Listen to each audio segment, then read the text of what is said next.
दोस्तों आजकल modular kitchen का बहुत ट्रेंड है और इसी तरीके से ट्रेंड है चिमनी का। तो हम जानते हैं कि क्या चिमनी रियली नेसेसरी है कि वो एस्थेटिक वैल्यू ऐड करता है मॉड्यूलर किचन में। हाय प्रवीण। हेलो। तो मेरा पहला सवाल यही रहेगा कि चिमनी एक एस्थेटिक वैल्यू ऐड करता है कि एक्चुअली फंक्शनल वैल्यू भी ऐड करता है मॉड्यूलर किचन में या आपके किचन में? मुझे तो लगता है कि बहुत ज़्यादा वैल्यू है चिमनी का, लेकिन फिर भी इसका थोड़ा सा नीड समझा देता हूँ मैं। अभी हम इंडियन कॉन्टेक्स्ट की बात कर रहे हैं। सो इंडियन कॉन्टेक्स्ट में तो आप कुकिंग करते हैं, बहुत ज़्यादा तेल का भी उपयोग करते हैं। अगर बहुत सारे किचन्स में नॉनवेज बनता है तो काफ़ी ज़्यादा फ्यूम्स भी उड़ते हैं एंड यू कैन इमेजिन वो कितना सारा केओस चल रहा है।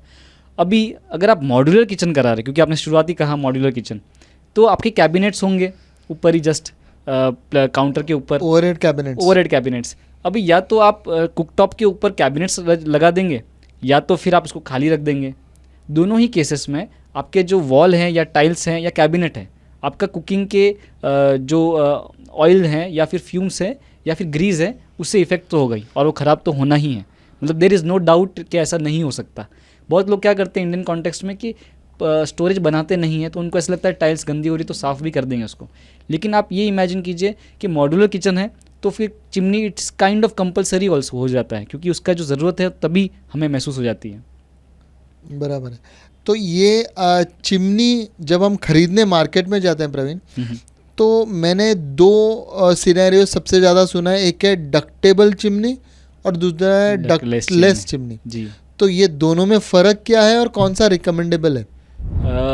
ये तो बहुत समय से वॉर चला आ रहा है इन दोनों का, लेकिन आप ये इमेजिन कर सकते हैं बहुत ही सिंपल लैंग्वेज में कि अगर आपका कुकिंग का जो स्टाइल है या फिर आप कुकिंग बहुत कम करते हैं अपने किचन में, तो आप डक्टलेस ले सकते हैं। एंड अगर आपका कुकिंग बहुत ज़्यादा है तो आपको जो है वो डक्टेबल चिमनी लेनी चाहिए। लेकिन ये तो कहने की बात है, बाकी लेकिन जिसको समझना है एक्चुअली टेक्निकली वो करती क्या है उसके बेसिस पे भी आप डिसीजन लेते हो। जैसे कि जो डक्टलेस चिमनी है, अगर उसमें डक्ट नहीं है तो हवा जाएगी कहाँ? तो उसी वो रूम में घूमेगी, उसी रूम में सर्कुलेट कर देती है। तो जो फ्यूम्स है वो खींच तो लेता है एक बार चिमनी, लेकिन क्या करते हैं उसी के ऊपर वापस आउटलेट पॉइंट्स है जो कि एक चारकोल फिल्टर से होकर गुजरते हैं ताकि वो जो फ्यूम्स है उसको कैप्चर कर ले और वो हवा जो है वो प्यूरीफाई होकर वापस आपके ही किचन में रीसर्कुलेट हो जाती है। यानी जो हवा निकली है वो अल्टीमेटली गर्म तो होगी ही।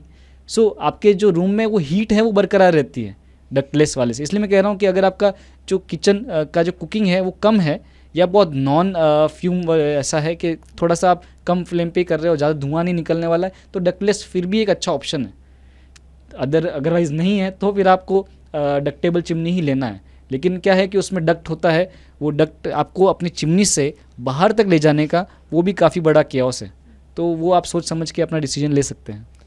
ये डक्ट जब हम लेके जाते हैं चिमनी का, तो जनरली ये स्टोरेज स्पेस खा लेता है, मतलब हमारा स्टोरेज स्पेस को वो कंज्यूम कर लेता है। यस। या इसे हाइड करना हम हमेशा एडवाइजेबल समझते हैं। Yes, correct. दूसरा बात इसमें ये है कि इसमें सिविल वर्क इंक्लूड होता है। करेक्ट। या हमें कहीं ना कहीं खिड़की तोड़नी पड़ती है या दीवार तोड़नी पड़ती है। yes. आजकल मुंबई में तो अलाउ भी डेवलपर कम करता है दीवार तोड़ने को, क्योंकि शेयर वॉल्स है, आरसीसी की दीवारें भी होती हैं टावर्स में जी।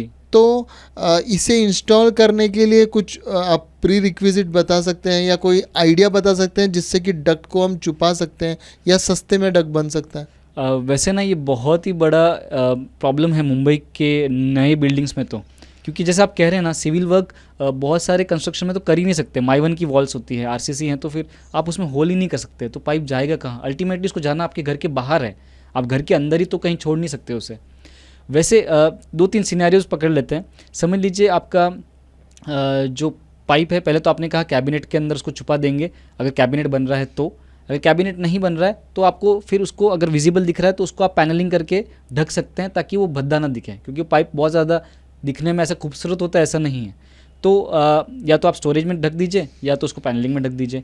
उसका तो जो ट्रैवल है तब तक तो ठीक है। अभी आउटलेट का जिक्र करते हैं। आउटलेट अगर आप बाहर नहीं निकाल सकते हो उसको, जैसे अगर माइवन कंस्ट्रक्शन है तो आपको फिर वापस रिटर्न आपको आना पड़ेगा एक नज़दीकी विंडो तक। आप विंडो में फिर क्या कर सकते हैं कि एक फिक्स पोर्शन लगा सकते हैं ग्लास का, फिक्स्ड ग्लास का, उसके अंदर एक होल कार्व आउट कर सकते हैं ग्लास में या फिर बेक लाइट में, जो भी आप मटेरियल आपका विंडो में यूज़ हुआ है, फिर उसमें से आप पाइप बाहर निकाल दीजिए।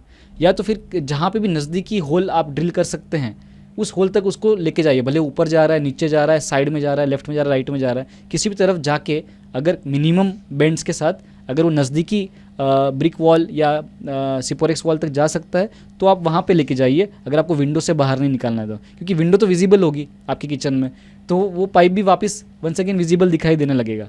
So it is not suggested that way. कोशिश तो यही कीजिए कि आप किसी न किसी दीवार से उसको बाहर निकाल दो, या अगर ड्राई बालकनी है आपके पास तो ड्राई बालकनी में भी निकाल दोगे, एटलीस्ट बिल्डिंग के बाहर नहीं जा सकते हो तो भी फिर भी ठीक है। प्रवीण जी, हम ये जानना चाहेंगे कि जो एग्जॉस्ट का पाइप है इसकी मैक्सिमम लेंथ क्या रख सकते हैं, उसके बाद चिमनी फंक्शन नहीं करता है ऐसा कुछ? वैसे ऐसा नहीं है कि वो फंक्शन करना बंद कर देगा, अल्टीमेटली धुआं जाता है तो जाएगा कहाँ, वो तो जाएगा बाहर ही। अगर आपने उसको स्ट्रेट ही रखा है, बहुत ज़्यादा बेंड नहीं किया है, तो अल्टीमेटली धुआं तो बाहर निकल ही जाएगा। लेकिन ज़्यादा बेंड करने से भी इश्यूज़ आते हैं, क्योंकि अगर ग्रीस है वो चिपकते जाएगा आपके, लेकिन ठीक है वो तो आपको कभी देखना भी नहीं पड़ेगा।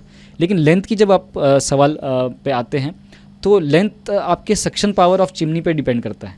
अगर आपका चिमनी का जो सक्शन पावर है वो अच्छा है तो वो जो लेंथ ज़्यादा भी होगी तो भी चल जाएगा, आपका जो धुआं है वो बाहर तक पहुंच जाएगा। अगर सक्शन पावर कम है तो आपको ये भी ध्यान रखना पड़ेगा कि मैं कम से कम इसको 7-8 या 9 या 10 फीट मैक्सिमम तक ख़त्म कर दूं, तो वो थोड़ा सा सेफ़र ये है। तो सक्शन पावर भी आप खरीदते समय ध्यान रखिएगा। प्रवीण, आपने 2-3 बार सक्शन पावर का जिक्र किया जी। तो मैं ये जानना चाहता हूँ कि आइडियल सक्शन पावर क्या होता है डक्टेबल या नॉन डक्टेबल चिमनी के लिए? वैसे तो सक्शन पावर शुरू हो जाता है शायद 400, जो इसको मेजर करने का तरीका होता है क्यूबिक मीटर पर आवर में मेजर होता है। सो वो 400 से शुरू होता है एंड 1200 तक जनरली रेजिडेंशियल पर्पसेस के लिए रेंज करता है। बहुत ज़्यादा 99% इसी में ख़त्म हो जाते हैं। जो डक्टलेस है वो कम सक्शन पावर होता है, 400-500 या 600 तक जाती है, थोड़ा 700-800 भी जाती है, लेकिन फिर वो हाई पावर भी कंज्यूम करती है, हाई नॉइज़ भी जनरेट करेगी। लेकिन जो आइडियल रेंज है आपको प्लान करना चाहिए 700 से लेकर 1000 के बीच में। ये अगर सक्शन पावर जो है ना इंडियन केस में, इंडियन कॉन्टेक्स्ट में काफ़ी सफल है, मतलब जितना भी हमने देखा है। सो इसके रेंज के बीच में है तो फिर आप बेझिझक होकर कोई भी दोनों टाइप में से कोई भी चिमनी आप ले सकते हैं। प्रवीण, इंटीरियर पर्सपेक्टिव से तो पहले ही हम थोड़ा सा डिस्टेंस छोड़ देते हैं चिमनी लगाने के लिए। एक्चुअली इसका आइडियल प्लेसमेंट क्या है किचन में इंटीरियर पर्सपेक्टिव से जी। और ये कितना विड्थ और कितना हाइट पे लगाना चाहिए अपने कुकिंग हॉब से? डायमेंशंस है ना एक्चुअली बहुत क्रूशियल होते हैं इसको लगाने के लिए। पहला तो मैं विड्थ की और इसकी बात कर लेता हूँ। ये जनरली 600, 750 और 900 mm में आता है, यानी कि 2 फीट, 2.5 फीट और 3 फीट के विड्थ्स में आती हैं चिमनीज़, डिपेंडिंग ऑन आपका कुकटॉप का विड्थ कितना है। सो आप ये बहुत ही सिंपल सा लॉजिक है, आपका कुकटॉप का या चूल्हे का जो विड्थ है उससे छोटा नहीं हो सकता चिमनी। उसे बड़ा हो गया तो कोई प्रॉब्लम नहीं है, पर छोटा तो नहीं हो सकता। सो अगर आपका कुकटॉप 2 बर्नर या मैक्सिमम 3 बर्नर का है तो आप जो 600 mm है, हाँ 2 फीट है, वो आप ले सकते हो। लेकिन अगर आप उसके बड़ा आपका चूल्हा है तो आप फिर 3 फीट में तो चले ही जाइए, क्योंकि 3 फीट फिर आपको यूज़ होगा ही होगा। ये तो विड्थ की बात हो गई। अभी हाइट भी क्रूशल, जैसे मैंने कहा हाइट भी क्रूशल है। इसको अगर आप इसका मिनिमम डिस्टेंस भी होता है हाइट एंड मैक्सिमम भी होता है। मिनिमम आप इमेजिन कीजिए कि 2 फीट से नीचे नहीं लगना चाहिए आपके कुकटॉप से, टॉप से लेकर, एंड 27 इंच के ऊपर नहीं लगना चाहिए। सो ये डिस्टेंस 27 के ऊपर जाओगे तो उसका सक्शन एक्चुअली इफेक्ट ही नहीं करेगा आपको। सो ये दोनों चीज़ अगर आप मेंटेन करते हैं तो प्रॉपर सक्शन आपको प्रोवाइड होगा। आपका कहना है कि कुकटॉप से 24 इंच से 27 इंच के बीच में होना चाहिए? करेक्ट। तो प्री रिक्विजिट में जब हम उसका इलेक्ट्रिकल पॉइंट छोड़ते हैं वो कितना एम्पियर का छोड़ें और कौन से हाइट पे और कौन से साइड पे छोड़ें चिमनी के? इसमें ना 2 फैक्टर्स है जो आपको ध्यान में रखना पड़ेगा। पहले तो आपको चिमनी का डिज़ाइन भी देखना है। बहुत केसेस में चिमनी जो होते हैं वो है ना हुड वाली होती है, अगर उसको एक हुड बना हुआ है। किसी केस में वो एंगुलर होती है, किसी केस में वो हुड सर्कुलर भी होता है। तो कितना स्पेस वो आपका वेकेंट छोड़ रही है चिमनी लगने के बाद, वो स्पेस आपको इमेजिन करना है। वो वेकेंट स्पेस, जो नेगेटिव स्पेस जो क्रिएट होगा चिमनी के पॉजिटिव स्पेस के अलावा, वहाँ पे आपको जो है वो पॉइंट जो इलेक्ट्रिकल है वो लगेगा। इसके लिए सजेस्टेबल वैसे तो आप इसको 5 एम्पियर पॉइंट में भी यूज़ कर सकते हैं जो कम सक्शन पावर है, लेकिन मैं तो रिकमेंड करता हूँ जो आप 5-15 का जो मिक्सचर आता है प्लग पॉइंट का, वो आप लगा लीजिए तो काफ़ी सेफ रहेगा। कोई भी तरह की चिमनी आप लगा सकते हैं उसके अंदर। Thank you Praveen. अभी हमें इंस्टॉलेशन के बारे में तो मालूम पड़ गया, जी लेकिन मार्केट में जाने के बाद इतने सारे ब्रांड्स हैं, करेक्ट तो हम कैसे समझें कि हमें क्या खरीदना चाहिए? करेक्ट। इसके बारे में थोड़ा गाइड कीजिए कि हम क्या खरीदें। इंडिविजुअल खुद का डिसीजंस कैसे बना सकता है? इसमें ना दो ही सबसे ज़्यादा डिसीजन बनाने वाले हैं।